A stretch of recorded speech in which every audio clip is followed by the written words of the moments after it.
still got to be going. Well, you could, but I'm going to do this instead.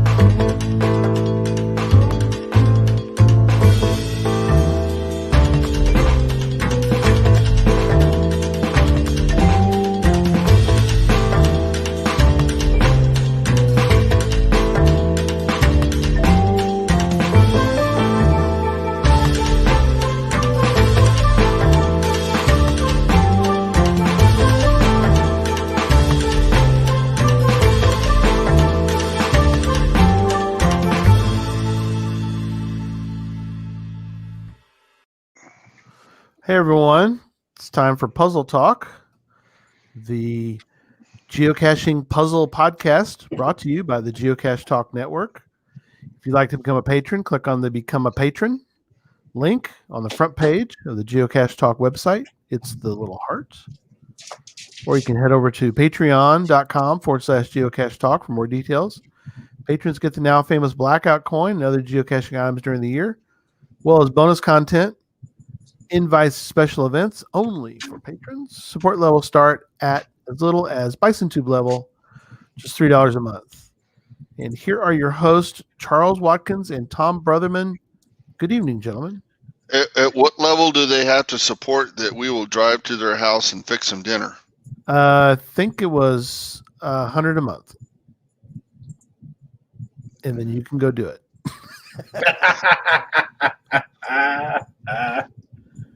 That's the Uber ammo can.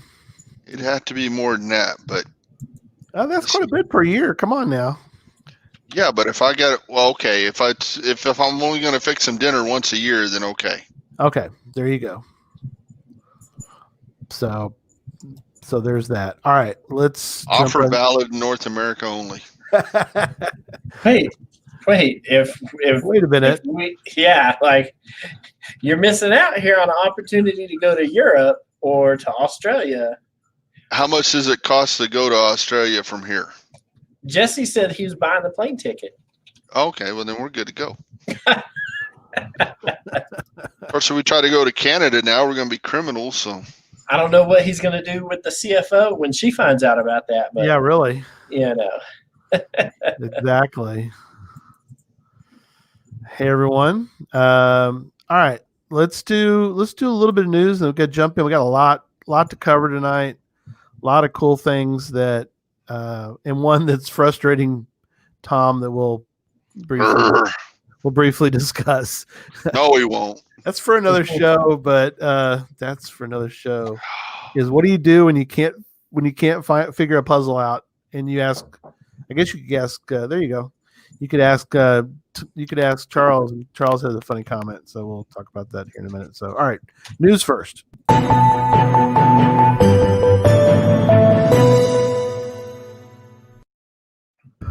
couple items to bring up. One, of course, Worldwide CacheCon is just around the corner, January 30th, and it's very exciting.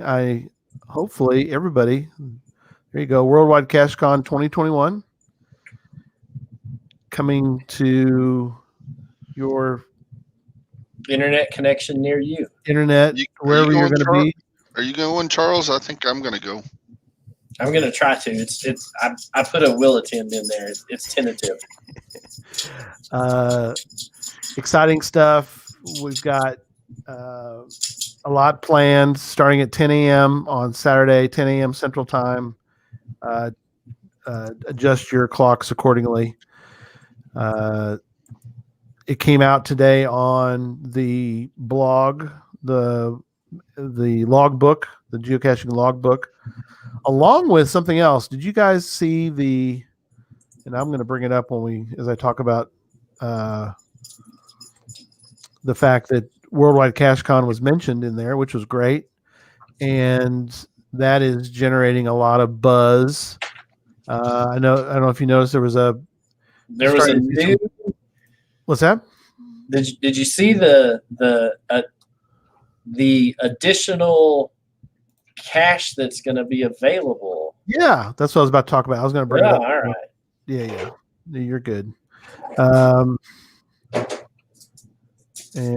it should be right here, and it's not showing up. Why am I not seeing it in the right spot? Desktop. What do you mean? I'm getting there. No, I'm trying to pull up the logbook. I don't know why it didn't show up in my going to my other Gmail. That'll help. That'll help things. Maybe. Huh. That was bizarre. Anyway, yes, there's a new locationless cache. I got you. That's available. Did you bring it up? I'm going to bring up the cache page. Thank you, sir. That's easier than me trying to hunt around for my email that I got. Which is weird. I just had it pulled up. This has been my whole day today. Is this? Why am I not seeing this? That's my theme for the entire day. Is why is this not working? Oh, been my entire. Did you see the GC code for it? Yeah, I did. That's cool. GC8 neat.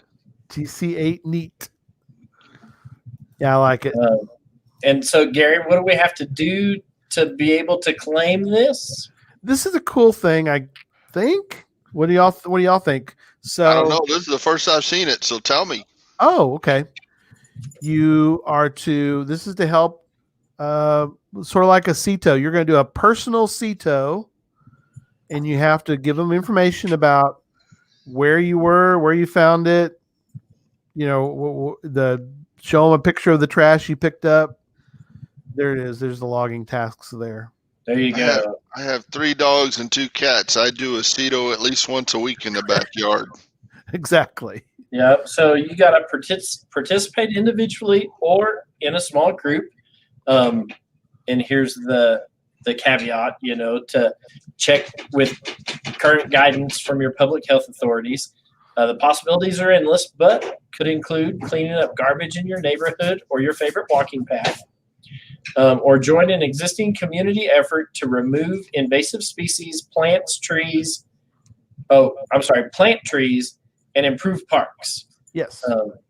So bonus point for using an alternative green transport during your efforts, whether it's biking, walking, skating, or taking a bus.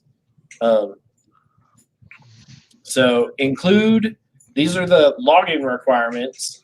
And it's good from February 6, 2021 through the end of the year, December 31st, 2021. So you got a whole 11 months to complete this. Include one photo of yourself or a personal item with the results of your outdoor improvement. And then tell us where your improvement efforts took place. For example, the city of Berlin. So if your work was part of an Adopt a Highway program in the United States that you go and clean up a stretch of highway, you could go and do that. If you actually attend a CETO event, then you can use that for this.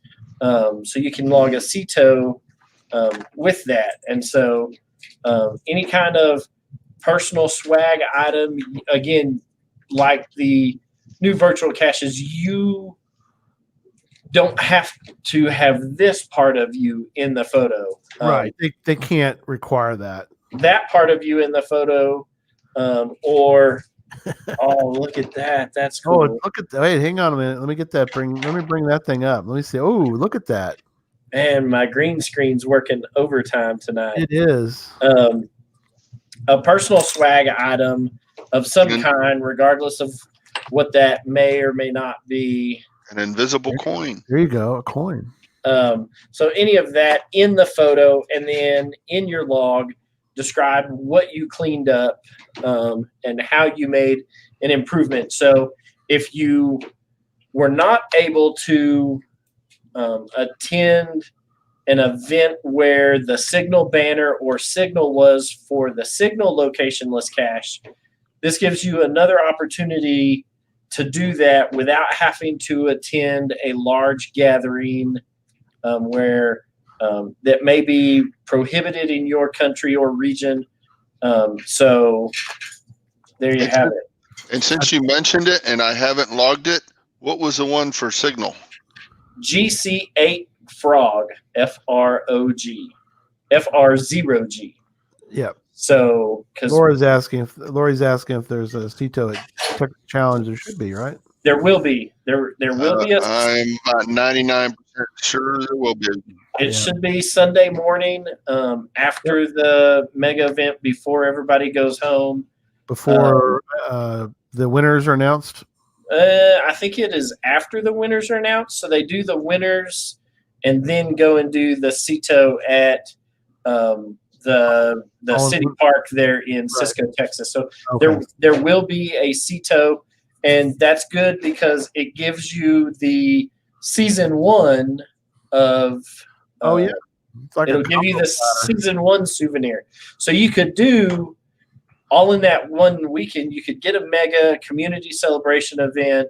You can get a CETO event, and you can do the locationless cache all in one weekend.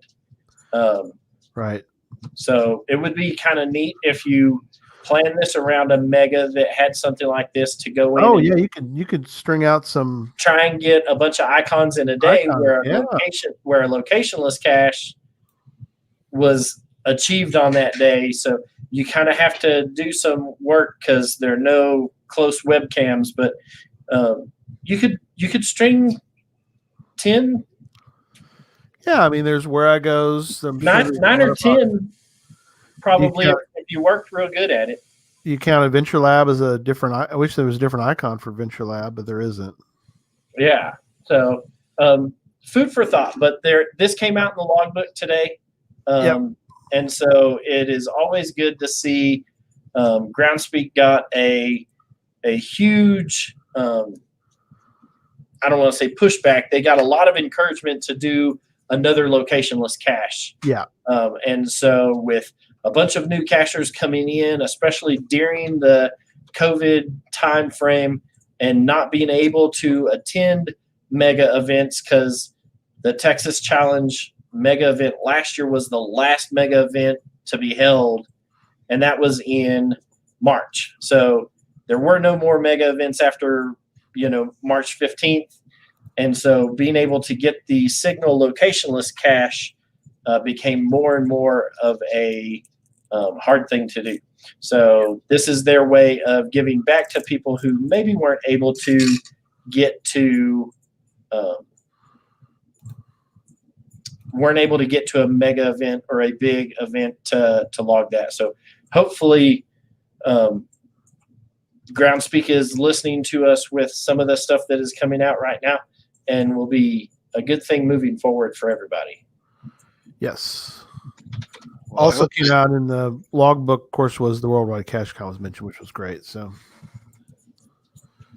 well, I hope they unlock the frog, because I did take my picture with him at Challenge last year, but I didn't log it back then because I thought, I'm going to Woodstock. I'm going to take my picture with him at Woodstock in Canada, and then that happened. Apparently, they say it's locked. Just finding a way saying it's locked because there were too many bogus claims. Yeah. I just went over there and looked. That's what they did. Kitty Cat's saying that she's wanting to hopefully get 13 types at a mega in South Australia. Oh, that would be cool. 13's a lot. I've gotten 10. What are y'all's highest total of cache types in a day? 12 for me. 12. That's pretty good. Yeah. I've done to 10. I don't know if I've done more. 10's, I felt pretty good about it. I mean, we had fun. I mean, it wasn't perfect. We could have driven. I think Zach said he drove an hour to get a CETO or something that day. This was at Amoga, and it was. I mean, I did 12 at GeoCoin Fest in Houston, and we drove to. We drove down to the coast to get a CETO. And a webcam probably too. And a webcam, yeah. And then did the rest of them there, in and around Houston. So yeah. So I'm sort of lying to you. I've done eight. Well, because this cast was different. So I have done 8 in a day, but I have done 10 in a 24-hour period. Ooh, interesting. I don't know. Yeah, that doesn't count. Yeah, it's not the same. No, Project. No. I mean, it's still cool, but it's not the It same. is. The challenge cache show would tell you No, It's only going to tell me 8 no boy. in a day. Yeah. Yeah. Guys, All right. Cool. So let's get into this. This is interesting. You guys have. This is a good topic. Just saying. I think it's a good topic, but then again, I think they're all great topics. But anyway, hide and seek, and I want to. I will show in a minute this cache page, or I'll show the notes. Oh, I've got the image pulled up separately. The image? Oh, sweet. Yeah. Okay. Well, before we do that, Tom was talking about something last week, right when the show was over last Tuesday, and we looked at it, and I have never seen anything like that before. This is a very true hide and seek because I'd never seen this idea before. Cool. And what did I say? Antipode. Remember that? Oh, antipode. Yeah. Yeah. And you said there's a cache for that out there too somewhere, but I didn't make note of the cache page. Oh, okay. Hold on a minute. While you're doing that, I'm going to bring up. I'm going to throw some information in. Antipode, and I'll give the definition of what that is. Most people probably know because we have a very smart audience. But I'm going to throw into the definition of antipode, the direct opposite of something else. In this case, the good old earth. So I think you were showing, or was Charles showing, where there was the parking coordinate, I think was. Yeah, I'm almost there. Right there. That guy, he's getting there. So talk about hiding something. This is hidden on the other side of the planet.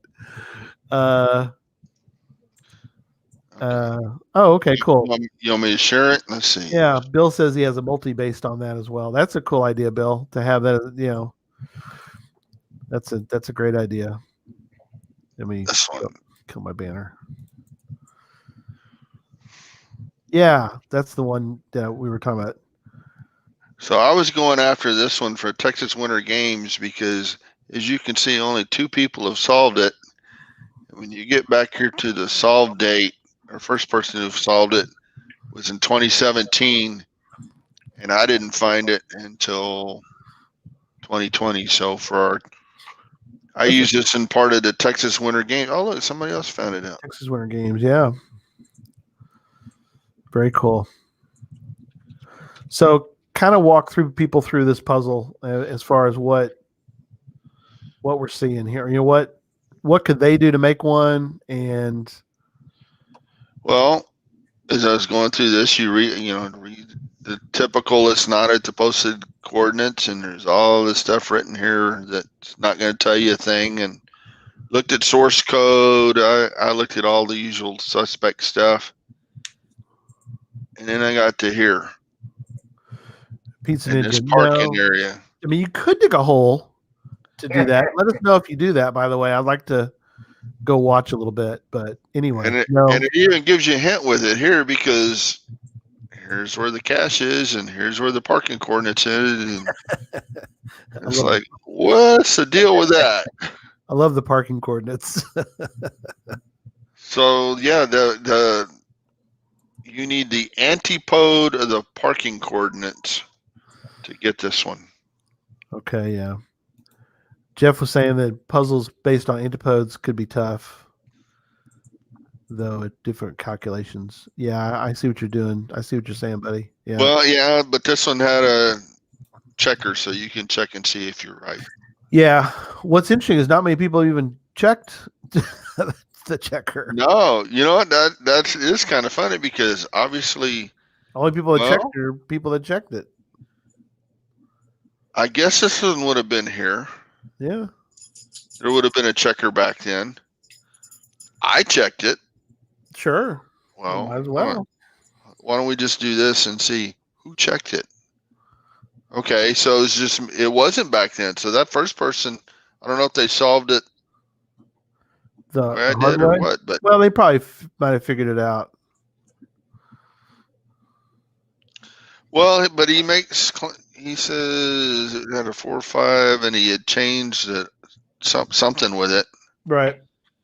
But he also tells you here all hints are on the cache page, and there's several websites that make the calculations, and so. Okay. Well, cool. All right. So that's one way to do it. Antipode. So. And there you see, I signed it. There's There me you and are. Cheryl, and a beautiful look. There are mountains in Texas, There are mountains. As opposed to what people say, there are mountains in Texas. and a goofy me. And goofy you. All right. Let me. Yep.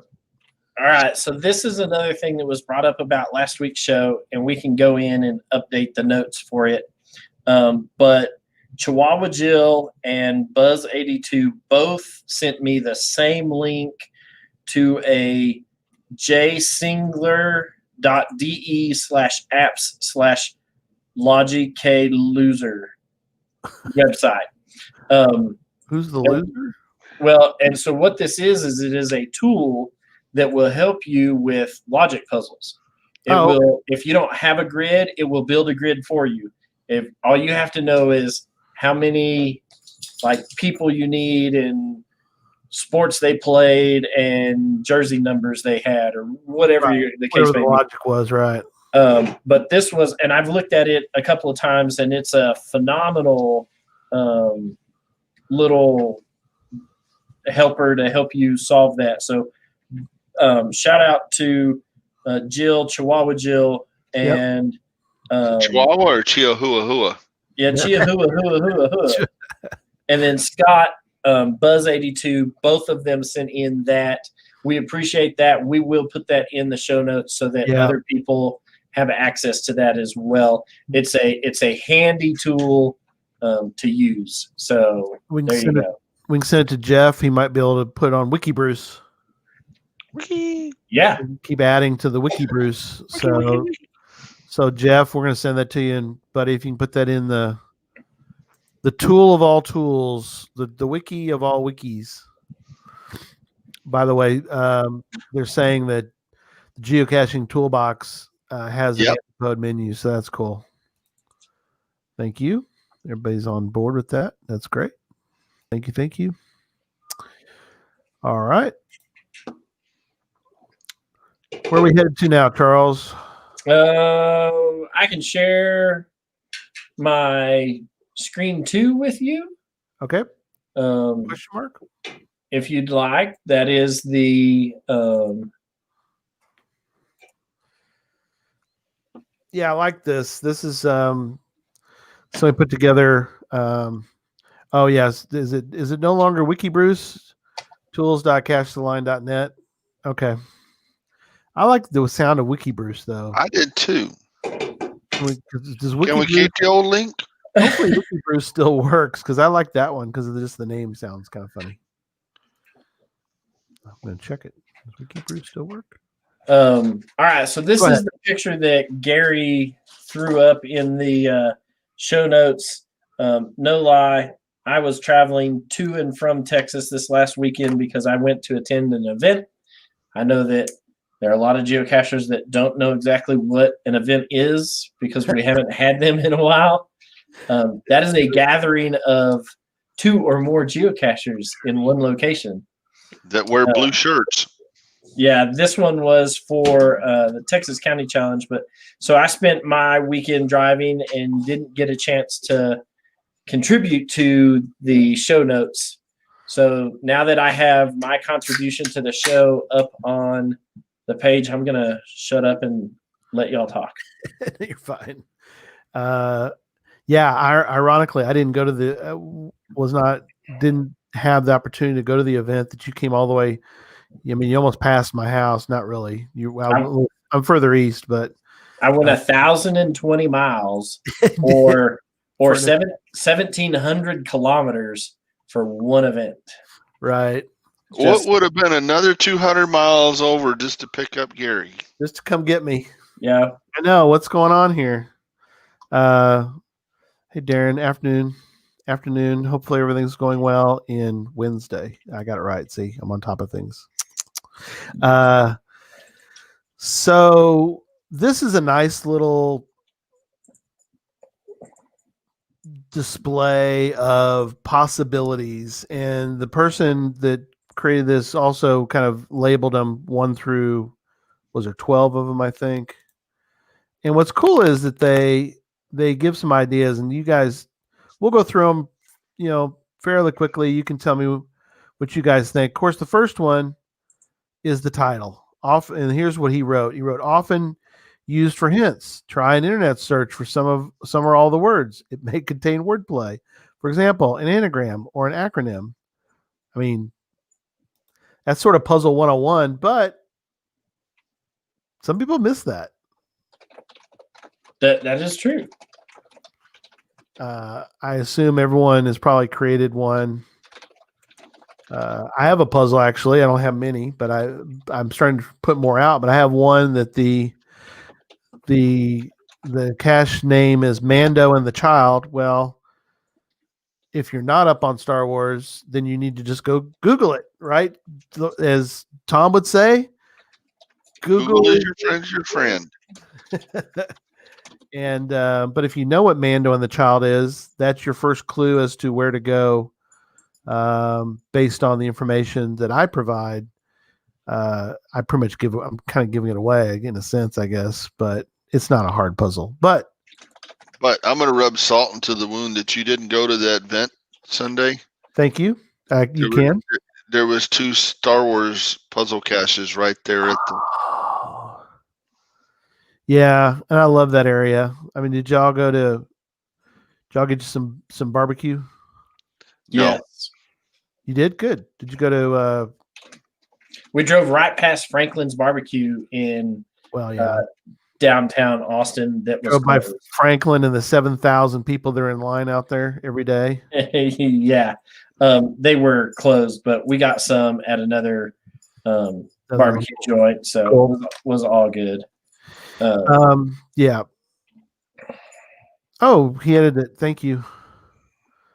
Thanks, Jeff. Appreciate you, buddy. So title, that's pretty easy. So next one is, I'm not sure how you would do this one, but he says the cache owner, which I guess you don't have to put the correct No. You don't. So when you're creating a geocache, you can put whatever you want in that. Normally it defaults to your name, right? Right. And you can leave it like that, like some cachers do. But you'll notice that some cachers who put out a bunch of puzzles, right, they put a cache by in that section. They may put some other gibberish, and then when you click on it, it takes you to their page. And so I've done a ton of Brenda Marx's puzzles. She's the Wild Rose of Texas down in the San Antonio area. Yep. And she does not have her geocaching name as in this section for number 2. She has, Central Texas Puzzle Crew, or, a couple of different things that when I look at them, I'm like, who's this? And then I click on it and I'm like, Brenda got me again. So you can put whatever you want there. Right. And then it will default back to your profile if somebody clicks on it. But because that is a editable section on a cache page, you can make it say whatever you want. Right. That's very cool. Yeah. Just finding ways, because he's got a whole series. Put an anagram there. Valencius. Yeah, you could do, sky's the limit in a sense for that one. So yeah, cache owner, that's a great idea. Another one, and I know some people, this is sort of a controversial one, but you guys talk about hidden date, because I know a lot of people don't like people doing this, but hidden date, the cache owner can enter any date here that's on or before the cache publication date, which is posted by the cache reviewer and found at the bottom of the list of logged visits. So hidden date, you could change that. I found 2 caches that there was a big difference in that date. And one was a traditional that the guy had put out and just never published, and like 3 or 4 years later decided, hey, it's still there, I'm going to get it published. Right. But one of them was a puzzle cache that date that they used was a clue to what the puzzle was. Okay. So Go ahead. this will come up in other caches, but it came up recently in a discussion group about the oldest geocache in Ohio. Oh, right. Because the actual oldest geocache in Ohio is down near Cincinnati. Right. Though if you do a search by oldest geocaches by hidden date, the one in Cincinnati is not the oldest geocache in Ohio, because the person who hid it, the story goes that they fat fingered the keyboard when they were typing it in. Whether they did it on purpose or by accident is irrelevant. They have never gone in and fixed it. Right. And so even though when you search their GC code, you find out that their cache was actually several thousand caches later in the queue than what the actual oldest cache down in Cincinnati is. Right. It still shows up in Project GC as the official oldest cache for the state of Ohio because the hidden date. So if you're going to play with the hidden date, make sure you don't predate the oldest geocache in the world, right? Because I've seen some puzzle caches that, or your state, maybe, where they sat there and made one, 1895 for whatever reason, and the reviewer was like, "No, we can't have that," you know. And so, you can always appeal those decisions, but within reason, if you're going to manipulate the hidden date, be cautious with that and be able to adamantly defend your decision with your reviewer when they come in and say no dice. Yeah. But you could do something where you could give a clue of maybe using a bunch of twos, maybe. Right. And in his example here, he shows where he's linked those. Yeah. And so that should be something that when you look at that, as you're looking at it from a puzzle cache standpoint, should be something that kind of jumps out at you. Right. Well, I was about to call you wrong, but maybe not. Maybe not. So I thought there were some that had dates older than May 3rd, 2000. But when I searched the world and look at a place date before May 3rd, 2000, absolutely nothing shows up. Okay. We'll have to do some looking. I think and I'm almost certain that there used to be, there was a geocache that had a puzzle cache that had something to do with the Revolutionary War. Yeah, July 4th. Yeah, that's what I was thinking. And there was some stuff about, 1772 or, the date of the Boston Tea Party. Right. And whatnot. So I'm not going to say that they're not out there. Right. But their published date and hidden date are hundreds of years apart. Or at least there used to be. There may not be anymore. Okay, so how about the next one, which is difficulty and terrain. And here's the note they provided, and you guys can discuss from there. Difficulty. If a puzzle has a high difficulty rating, you should expect to spend more time, dig a little deeper, go through more steps, call Tom. Oh, wait. Unless there's one cache that you don't want to talk about with him. CC 959. Go through more steps, run into more dead ends and red herrings than with an easier puzzle. If you're having an inordinate amount of trouble with a puzzle with a low difficulty rating, maybe you're overlooking something simple. And then terrain, it said check your solution on a map.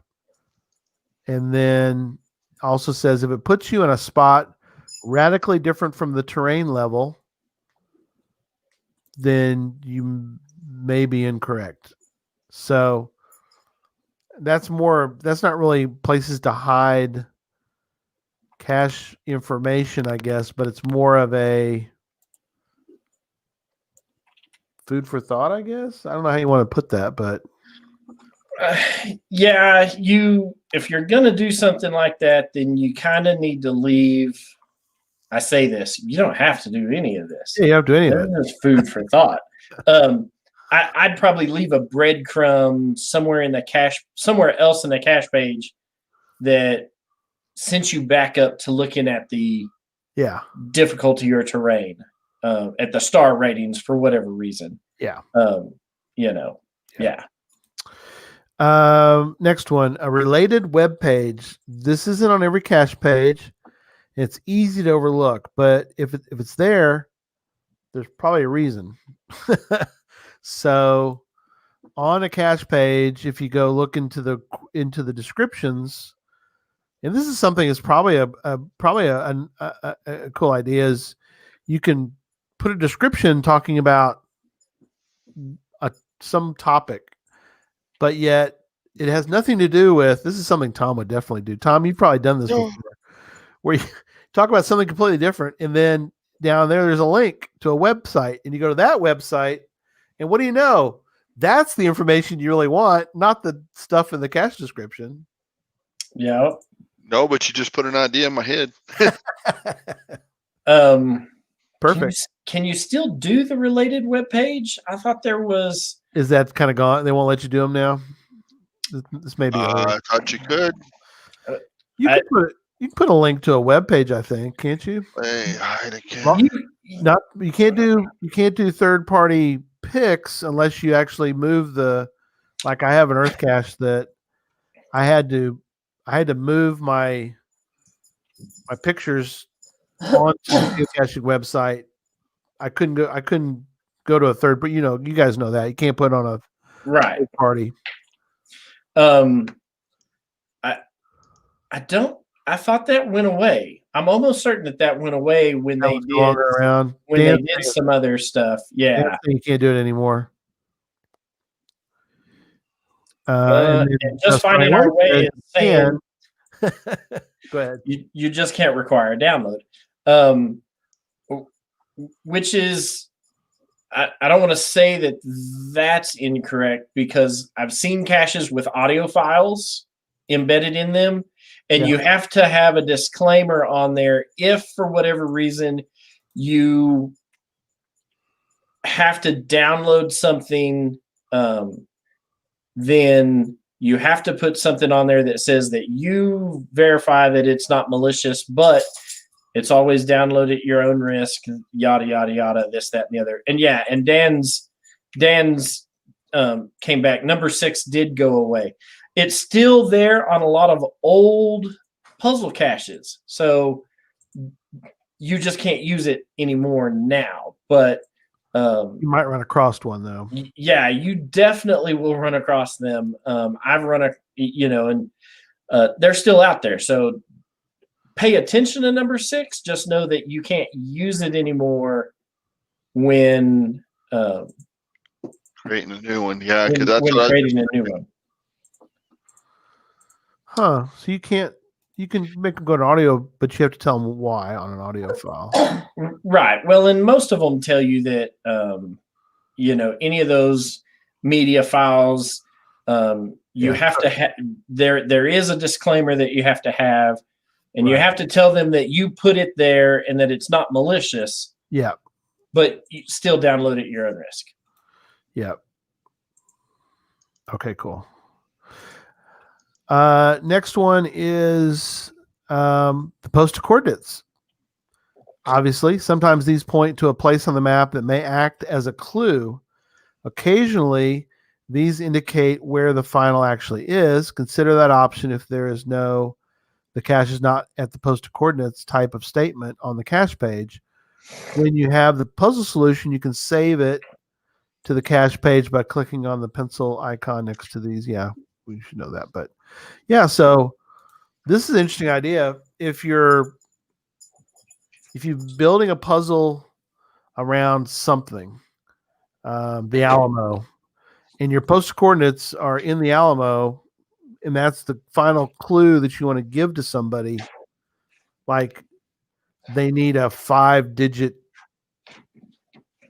code to complete the puzzle, in your posted coordinates, when they Google the posted coordinates and they go, oh, it's the keyword I was looking for was Alamo, and there you go. So you could use the posted coordinates as a clue, being not the not where the cache is, but you could use that location. Am I making any sense at all?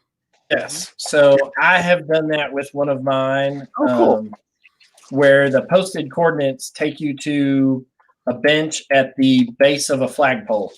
And the cache is based on, all you get is a bunch of country names. Oh, right. Cool. And so if you go and sit at the base of that flagpole, I even tell you in the cache page that if you go and sit at the posted coordinates, it may help you solve the puzzle. Oh, cool. Well, you're at the base of a flagpole. And so I have Guatemala and Israel and Turkey and all of these countries. And the theme kind of running through this is looking at their flags, has something to do with their flags. Right. By sitting at the base of a flagpole. Yeah.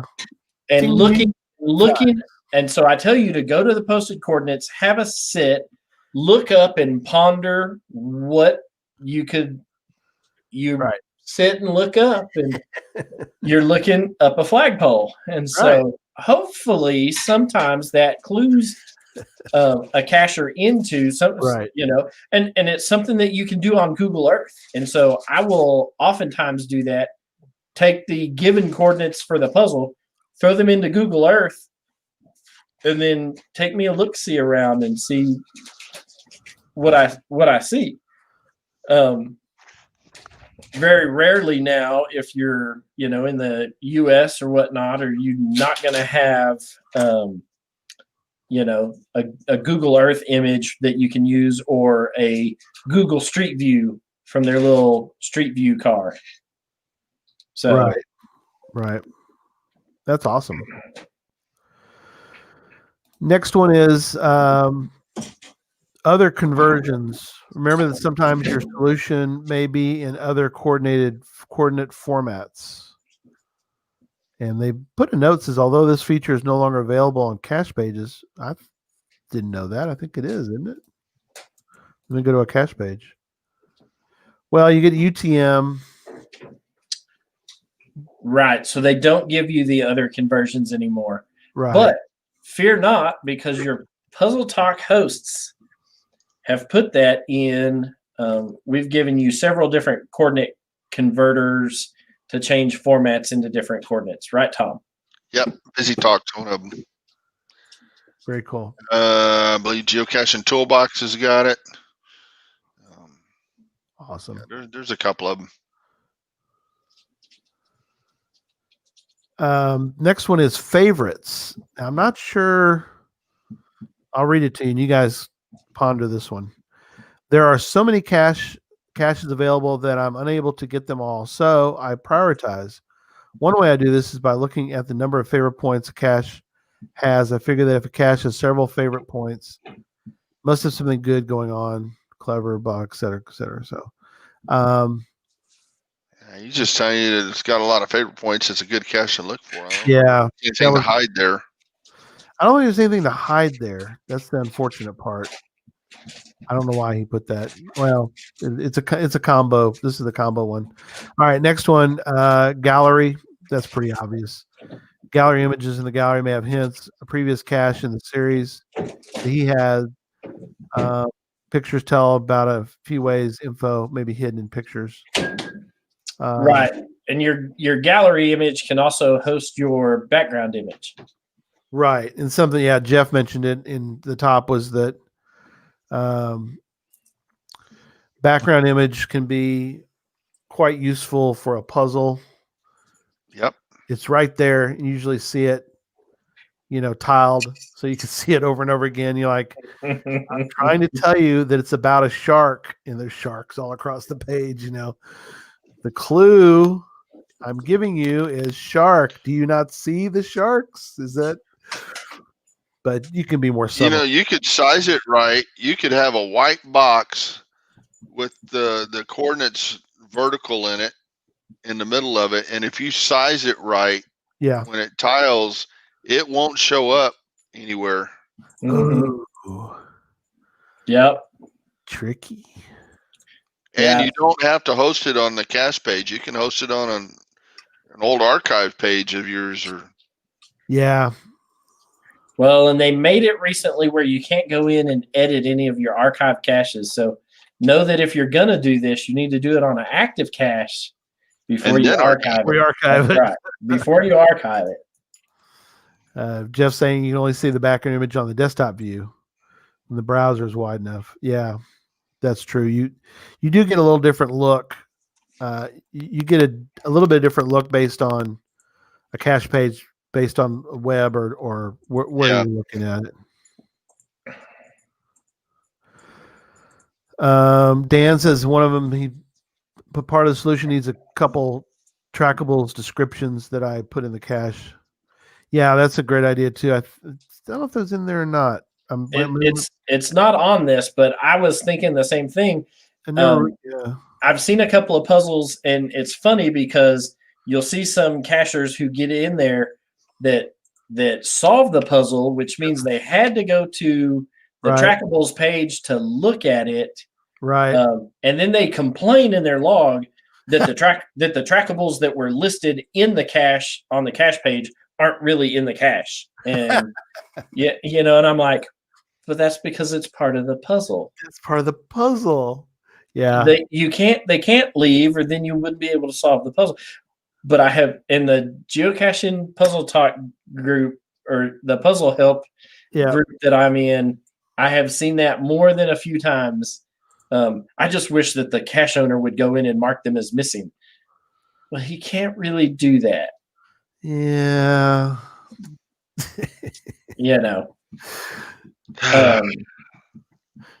Yeah, Jesse thought the same thing almost right after Dan said that. And then Cache Line says that he uses Firefox for listings. Right click and view background image context menu item is a godsend. Interesting. Yeah, it's good to use different tools. That's another, it's a simple tool we don't think about sometimes, Firefox. But all right, next one is the note here was number 11 is watch. Click this link to be notified of any logs posted to the cache. The cache owner may clarify confusing parts, hints, fix mistakes, post a note saying so. Sometimes finders drop sideways hints in cache logs.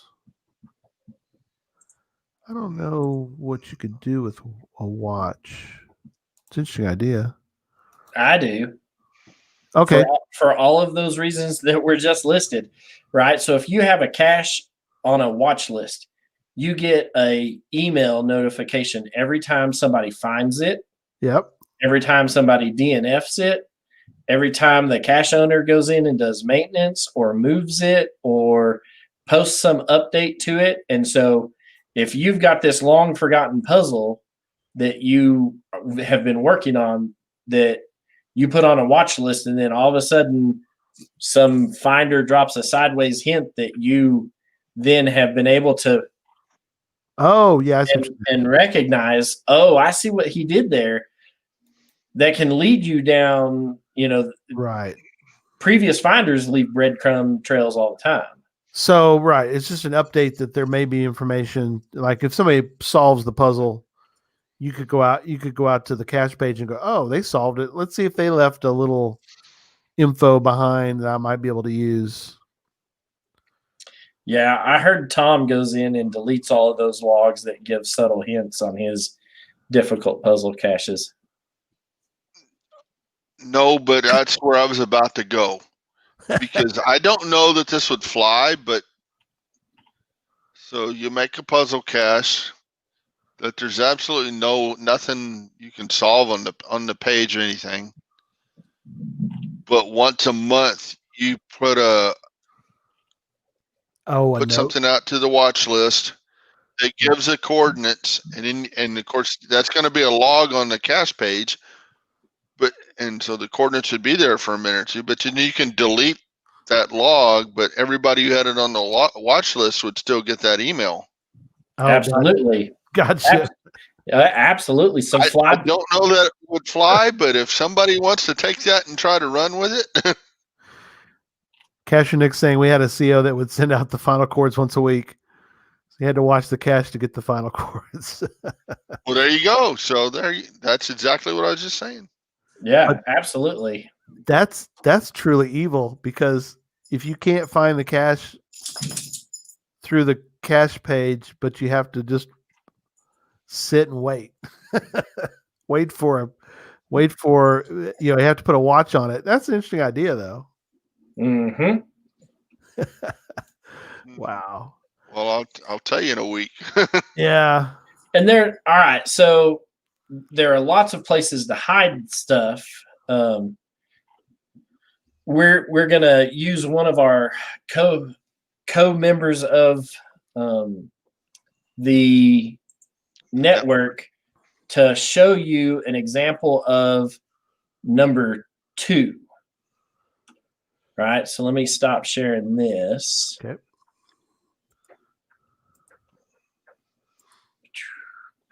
And then I'll share.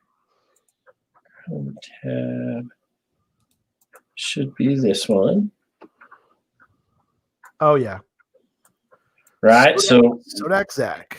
The page. So we all know who this character is. With all Right. the pictures on there, why didn't he have him hanging from a bridge or 50 feet up a tree or something? He likes the cartoon one a lot. So when you go and click on that number 2, regardless of what the name is, and it brings you to somebody's profile. Right. If there is something that led you to go to this profile, then run down that rabbit hole a little bit. Yep. Right. And kind of look at this, because you can edit this and put whatever information you want in your profile. You can hide it in HTML, which is what all of this stuff is for your Project GC, or your geocaching profile stats, or your My Stats Gen macro from GSAC, or whatever you wanted to do. But you can manipulate all of this data. Yep. As you go, and some of this you can edit, some of it you can't. If you know how to do some HTML, you can kind of get in here in the middle of it and do stuff, or you can just go all the way down to the bottom. Yep. And gives a set of coordinates at the bottom. Oh, look at that. So it's possible. That was our quick blast of it. Now we've deleted it off the cache page. But that's a quick way to hide some coordinates for a puzzle, and and get it out there. So it's an interesting concept. Yeah. And it works. A lot of cache owners will do that. So if you're looking at a cache page and the owner is GoldenEye 007, and you're like, and you click on it and it takes you to Silver Fox's cat, go down, run down that rabbit hole for just a minute and see what happens, see what pops up with that. And the other way that you can do some of this is you can hide it in plain daylight, right? Yeah. This is one where this is an example of a cache page that was in where somebody was asking for some help. They just could not understand how this puzzle worked. They just didn't get it. And so when we asked for a copy of the GC code, and you scroll down and you see this. What does it say? It's a little small for me to see. Let me see if I can fix that for you. Okay, cool. Thank you, sir. Oh, another. Oh, okay. Yeah. Right. But if you take these, what do these turn into, Tom? Those are numbers. Those are numbers. Those symbols are sitting on top of my number keys on my keyboard. Right. So if you hit the shift in 3, you get the pound symbol. Yep. Right. And so this right here it's just confusing. It's a giant red herring for people who don't know any better. Right. You know? But they're working hard on them. They're working hard on it when right there, I'm willing to bet. And he's got a checker for this one. So, oh, good. There you go. Know. I am so stealing this idea. Great idea. You know, so there are, you know, you can hide it in plain sight on the cache page. And trust me, people will come and ask for help for it, which is fine. Everybody has to start somewhere, and we'll help get you through it. But it's funny. I mean, you can hide stuff on a cache page. The possibilities are endless. Yeah. These are just what we showed tonight is just a small sampling of, you know, what it could be. You know, so. Do we want to do one last one? We leave the rest for another day, you think, or where do you want to go? Where do you want to go next? Well, I want to ask a question on something I was looking at. Yep. So on Project GC, where it lists your FTFs. Okay. Well, okay, right. It only lists them if you've put in the right information in your log. Well, to me, it's not showing. Some will show. It'll say that this one is probably an FTF, but you didn't log it as an FTF. Oh, here we go. I did find it. Okay, so they're all on there. Okay. I wasn't seeing my entire list, and I thought, well, there's a tool on there that'll go, hey, I think you're the first one on this one. You didn't label it that way, and I've had a couple like that. Like, you know what? I forgot to put, or I fat fingered it and didn't put the correct, because you have to have a certain format. There's a couple different versions that you can use, but or you add it to a list, which is what I've done, which is only good till you get to 1,000. But I haven't even broke 300 yet, so. I was gonna say I'm sitting at like 150. You're like, oh yeah, it's good till 1,000. But like, that's gonna be my entire career of geocaching. Yeah, I'm not an FTF hound either. You know, unless I'm like lucky and sitting out in the desert when a power trail pops out. Well, there's still ways to work around what I'm thinking. You can use those FTF numbers. I mean, that's a set of numbers there. You could use that for a puzzle cache. Oh, you can. And you can use the days in between. So it tells you what your interval was, right? Between my first and second, first to find was 554 days. Wow. You know, and so as you get through there, you can use those. You know, that's good for another show, though. That's Project GC stuff. Yeah, we got to do a show on Project GC. There's a lot of places to hide information or obtain information to help you solve a puzzle cache in somebody's Project GC stats. You just have to know that if you're going to hide a puzzle cache based off of that, you can't hide your profile stats. Right. Yeah. That's cheating. Yeah. That's cheating. Yeah, we were looking at GWIDs earlier. That's for another show too. But if I may, let me mention attributes, because that's a place to hide. There's lots of places to hide, we know, but attributes. So let me bring up, if I can, let me bring up my page here and talk about. So each one has each attribute has a code based on let's see if I get it bigger. See if this helps a little bit. Oh, I go too big. That help a little bit? Yeah. So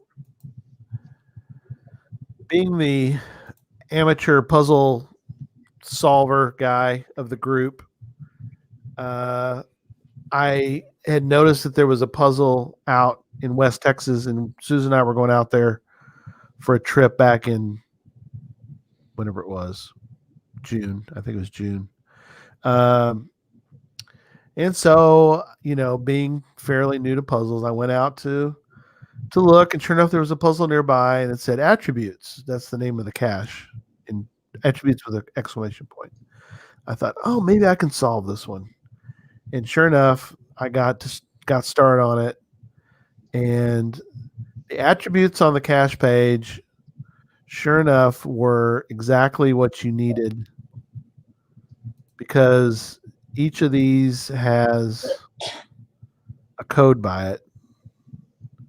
Recommended night is a 12. I guess IDs or codes. I forget what I think I had to try it a couple different ways to get it right, but each of these have numbers that you could use to a point, and you're going to need to Go back to your list for a second. You had two sets of numbers. Yeah, there's two sets of numbers. Here, I'll show it again. Sorry. Yeah, at least the list I have here has two sets of numbers that I found. They have an ID and a code. ID and a code and a value and a title. I don't know. This is an older puzzle, so the trick is obviously when something changes, and attributes changed recently, you have to kind of think about that. Well, what I was fixing to ask is like tree climb. Yeah. Does a no tree climb have a different number? Yes. If you go down here,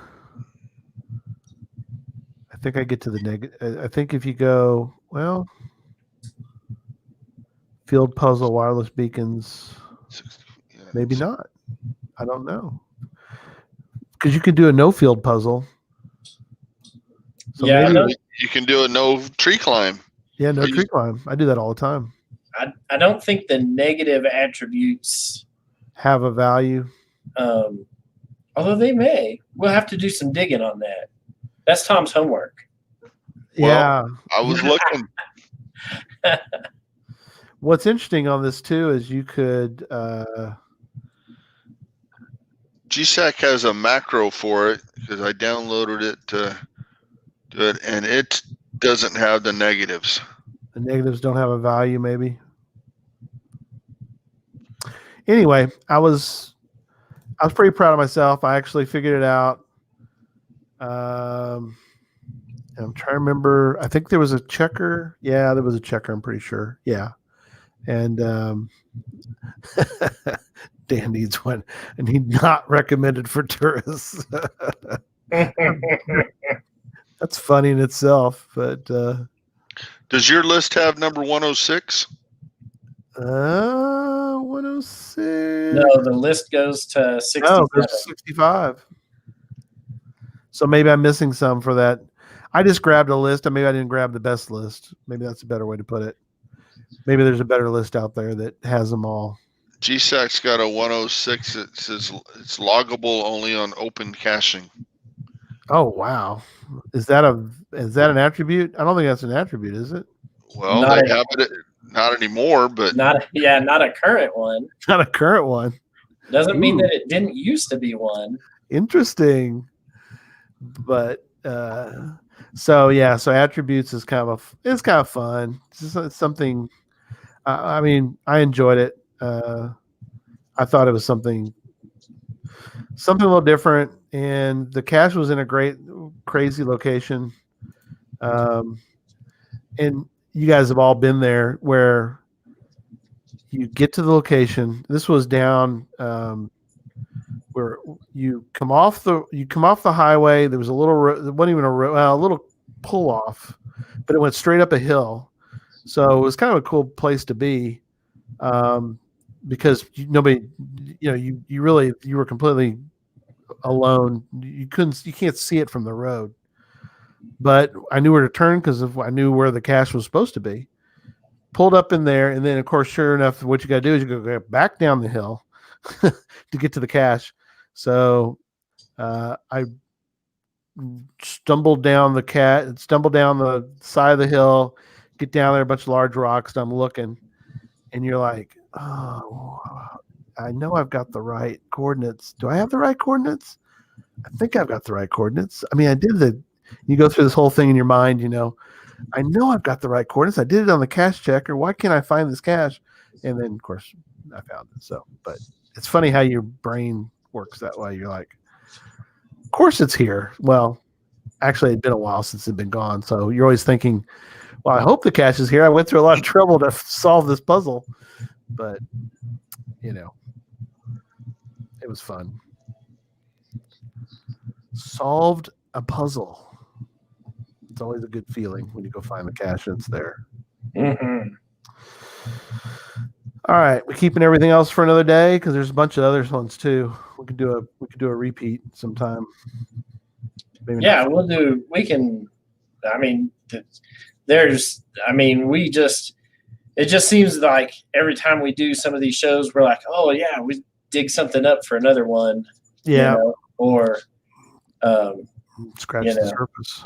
Yeah, you barely scratch the surface about some of this stuff. And then Tom's like, I'm going to go hide some new geocaches now.